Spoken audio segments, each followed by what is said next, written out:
Mr. Donovan. Hello again. Captain Stottlemeyer. Sorry to bother you, sir. I'm not sorry at all. What's going on? Is there any news? You remember Adrian Monk? He just spent 5 days with Ralph Roberts at the sibling ranch. Oh, good. What'd you learn? 2 things. People don't like being stopped at the airport, and you're hiding something. You killed her, didn't you? Darling, is everything all right? I'm not sure. My wife, Susan, these men are with the police. They just accused me of murdering that poor girl. What? You must be joking. Everyone knows who killed her. It was that whack job, that cult leader. I thought so too, ma'am. We all did. But that whack job was definitely 140 miles away in his cabin on the night of the murder. We know that Father was there because he wasn't alone. I remembered something. One of the cult kids, Brother Zach, said he was sitting outside the cabin all night. He said he heard a microwave beeping from inside. What the hell are you talking about? I was in that cabin.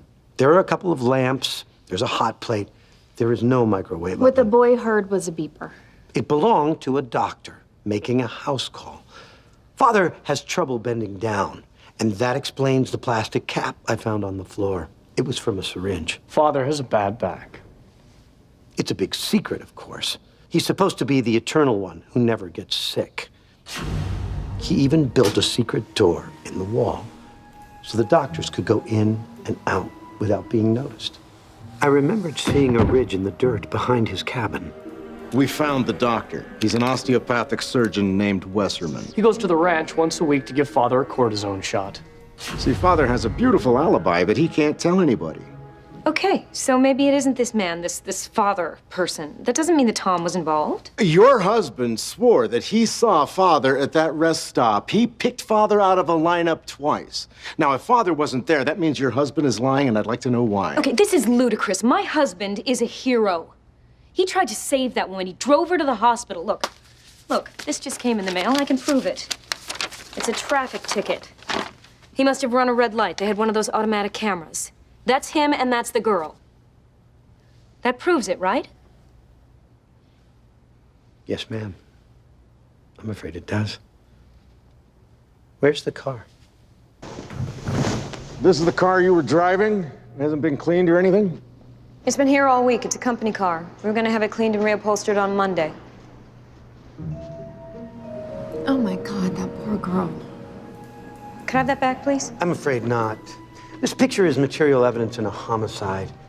In fact, I think this is the key to the whole case. This is the motive. This is why you killed her. Here's what I think happened. Amanda Clark was a sex prostitute. A what? A sex prostitute. As opposed to what? Hey, Monk, just keep going. You were with her that night. You drove through that intersection. You saw a camera flash. You knew your picture had just been taken. A picture of you and her.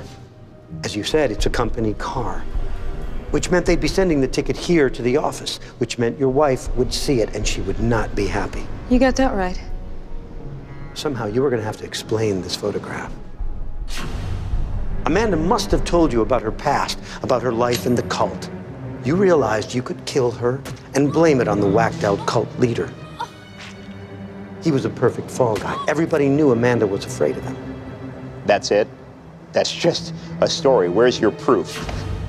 This isn't proof. It's not even a good picture. It's all dark. It's all grainy. You can't see anything. You can see the seatbelt. She was wearing a seatbelt. So what? She was dying. I put her in my car. I buckled her seatbelt. You're saying this photograph was taken on the way to the hospital after she was attacked? That's right. This woman was stabbed 10 times. She was bleeding all over the seat. That's right. So this seatbelt, the seatbelt she was wearing in this photograph, should be covered in blood. Am I right?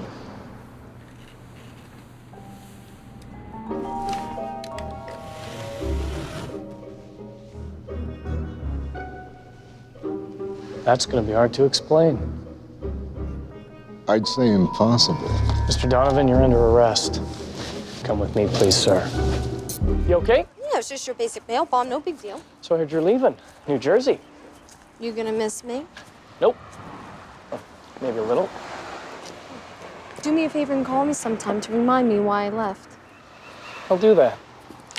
Can everyone see? Yeah, we can see. It's just a mailbox. What the hell are we doing here? Well, first off, I'd like to thank United States postal worker Tamil Swarma for helping us out here today. We're glad to help our brothers and sister in the law enforcement community. We just wear a different shade of blue, that's all. Yeah. Yeah. Brian Babbage wanted to kill his brother and sister.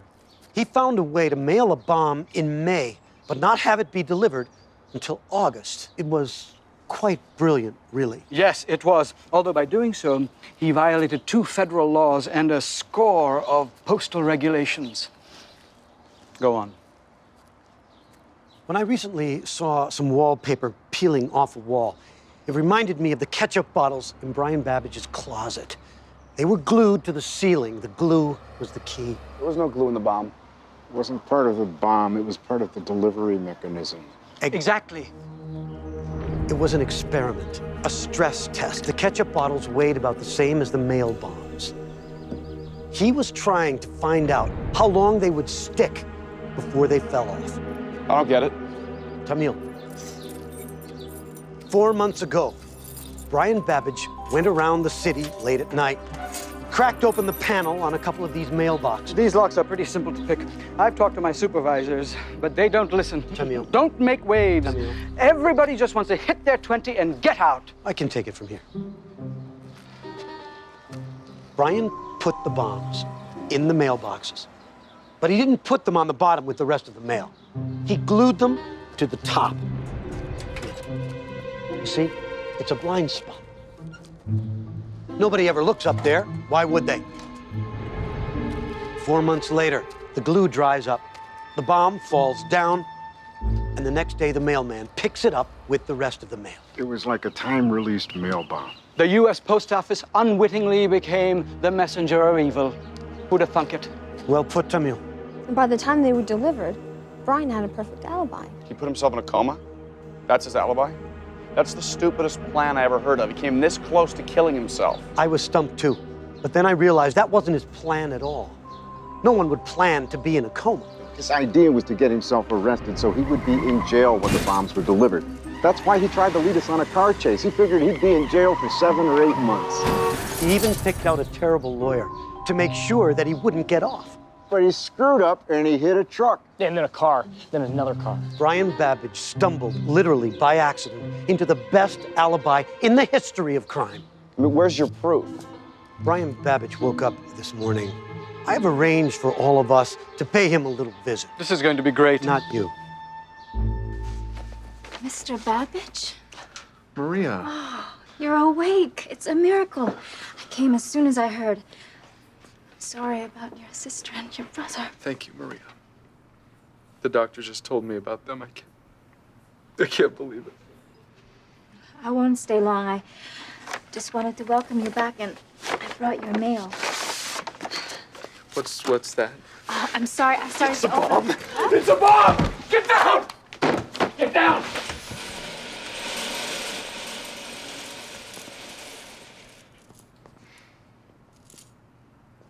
I can't help but wonder what made you think that was a bomb, Mr. Babbage. Brian Babbage, good morning. You're under arrest for the murder of your sister, Amanda. Philip, you're dragging your feet. Point your toes. Let's do it again. Excuse me, Natasha Lavora. Da. Need to ask you 1 or 2 questions.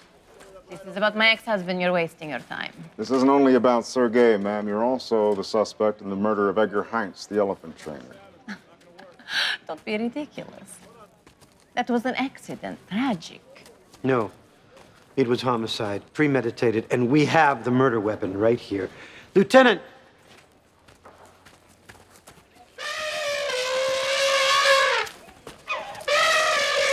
You waited for Mr. Heinz to put his head under Dee Dee's foot. And then you gave the command for the elephant to stomp. She is well trained, weighs over 4 tons. A perfect killing machine. Adrian, I gotta go. Just tell me what happened. Tell me what. But I was nowhere near the pen when it happened. That's true. You weren't there. You gave the command from across the midway over a walkie-talkie. Oh. Lieutenant, Could you check behind the elephant's ear? Got it. Careful with that, Randy. We need the prints. Why kill Edgar Hines? Well, you had no choice. He knew that you had murdered your ex-husband that Monday night. Mr. Monk, you are demented. Nevertheless, you did it. Excuse me, I'm summing up the case here. The killer ran away. My foot is broken. You saw the x-ray. All week, I've been asking the wrong question. I've been asking if your foot was broken. I should have been asking when your foot was broken. It's true, you fell during a show 2 weeks ago, but it wasn't an accident. You said it yourself. The first thing you learned was how to fall. I'm guessing it was one of the best performances of your life, Natasha. And your fear of hospitals came in quite handy. There was no x-ray. Everyone just accepted the fact that your foot was broken. What is your problem? Hey, clown, take a walk. The night of the murder, you slipped out of your cast and followed your ex-husband and his girlfriend. You waited until they were in a crowded restroom. You needed witnesses to see you running. That was the key to your plan. I wasn't there, but I heard you were dazzling. You really are the queen of the sky. An interesting theory, Mr. Monk. Perhaps you'd like to x-ray my foot again. No need for that. I'm quite sure it really is broken. Good. Now, you knew you'd be a suspect, and you knew that we'd want an x-ray. It's not an easy thing to do. Breaking your own foot. After the murder, you came back here.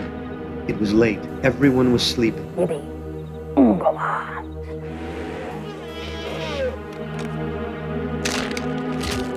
Everyone except Didi's trainer. His trailer was right there. He probably woke up and looked outside.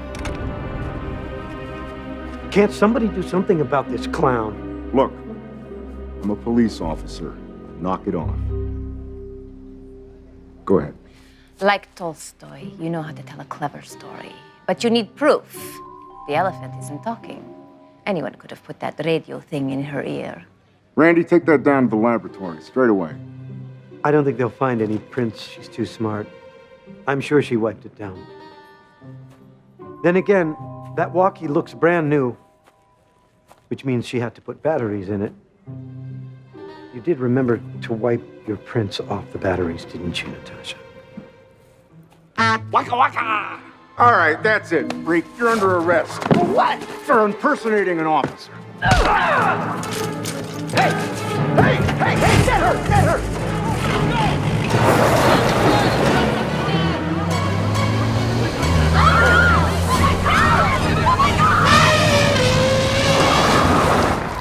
Don't move!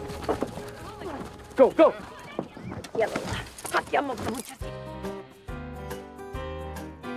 It's jungle out there.